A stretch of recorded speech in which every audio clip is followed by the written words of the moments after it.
ইলিশের পানিখোলা রেসিপি খেয়েছেন কখনো? একবার খেলে বারবার খেতে ইচ্ছা করবে। এটা আমাদের উত্তরবঙ্গের একটা ট্র্যাডিশনাল রেসিপি।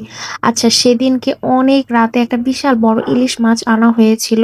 আগেকার দিনে যেমন অনেক রাতে হাট থেকে বাজার করে আনা হতো এবং সেই রাতে টাটকা মাছ রান্না করে খাওয়া হতো।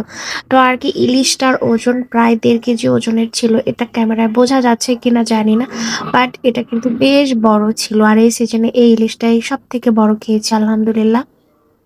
সেদিনকে আরকি আমাদের এখানে বড় একটা হাট থাকে। আর সেই হাটে বেশ বড় আরকি একটা ইলিশ উঠেছিল। বেশ কয়েকটা ইলিশ উঠেছিল। তার মধ্যে থেকে একটা ইলিশ কিনে আনা হয়েছিল।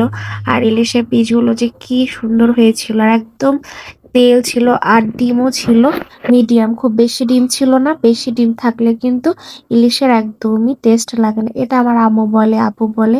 তো আমি ইলিশ কেনার সময় কখনোই ডিম বেশি দেখে কিনি না। অল্প ডিমের মাছ খেতে কিন্তু বেশি মজা। আর মাছ কাটার সময় কিন্তু বোঝা যায় কোন মাছ খেতে কেমন হবে। হাতে কিন্তু আমার একদম ২ হাত ভরে তেল একবারে লেগেছিল মাছ কাটার সময়। তো আরকি আমি এখানে পেঁয়াজ আর হচ্ছে কাঁচা মরিচ ব্লেন্ড করে নিয়েছি। আর কিছুই দিব না। মানে এখানে আদা রসুন কোনো কিছু যাবে না। পেঁয়াজ আর কাঁচা মরিচ ব্লেন্ড করে নিয়েছি। আরকি খুব বেশি ব্লেন্ড করা যাবে না যেন সেদ্ধ হয়ে যায়। অর্ধ আরকি ব্লেন্ড করে নিয়েছি একটু ভাঙা। তারপরে আরকি একটু হলুদের গুঁড়া দিয়ে দিয়েছি। আর এই মাছটা সয়াবিনের তেল দিয়েই রান্না করছি। কারণ সয়াবিনের তেল দিয়ে পানি ঘোলাটা করলে বেশি মজা হয়। এমনিতে সরিষা দিয়ে করলে সরিষা ইলিশ খেতে কিন্তু বেশ ভালো লাগে। কিংবা সরিষার তেল দিয়ে ইলিশ মাছ ভাজা খেতেও কিন্তু বেশ মজা।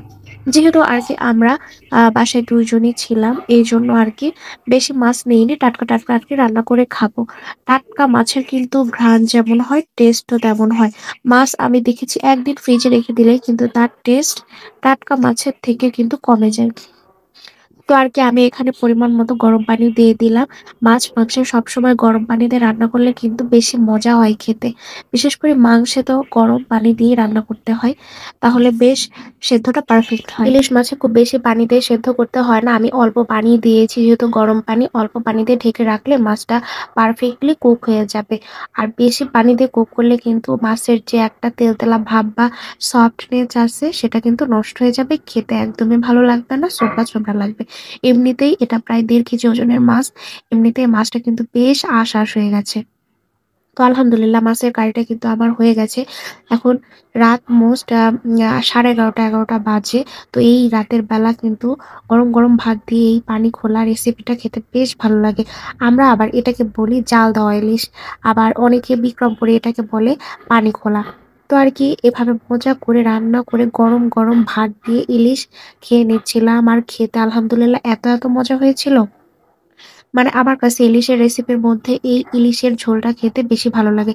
ইলিশের মধ্যে যত কম মসলা দেওয়া হয় ততই কিন্তু টেস্টটা ভালো লাগে। বড় মাছে যেমন সব মাংসের মসলা দেওয়া হয়, ইলিশ মাছে কিন্তু জাস্ট একটু পেঁয়াজ, মরিচ দিয়ে একটু জাল দিলেই কিন্তু আর কোনো তরকারি লাগবে না। ট্রাস্ট মি, এটা একবার এই রেসিপি ফলো করে বাসায় রান্না করে খাবেন এবং অন্যকে খাওয়াবেন। আলহামদুলিল্লাহ সে বারবার প্রশংসা করবে খেয়ে। আর যারা কিনা কোনো অসুস্থ রোগী তারাও কিন্তু এই মাছের রেসিপিটা দিয়ে পেট ভরে ভাত খেতে পারবে। কারণ যাদের মুখে রুচি নেই কিংবা যারা হচ্ছে তেল মসলা কম খায় তাদের এই রেসিপিটা করে দিলে তৃপ্তি করে ভাত খেয়ে নিবে। কারণ ইলিশ মাছে ওমেগা 3 ফ্যাটি অ্যাসিড রয়েছে যা আমাদের শরীরের জন্য খুবই প্রয়োজন। কারণ ইদানিং ডক্টররা কিন্তু সমুদ্রের মাছ, নদীর মাছ খেতে বলে। তো ইলিশ মাছ আরকি এরকম একটা মাছ, এটা দিয়ে পেট ভরে যেমন খাওয়াও যাবে, মুখে রুচিও ফিরে আসবে।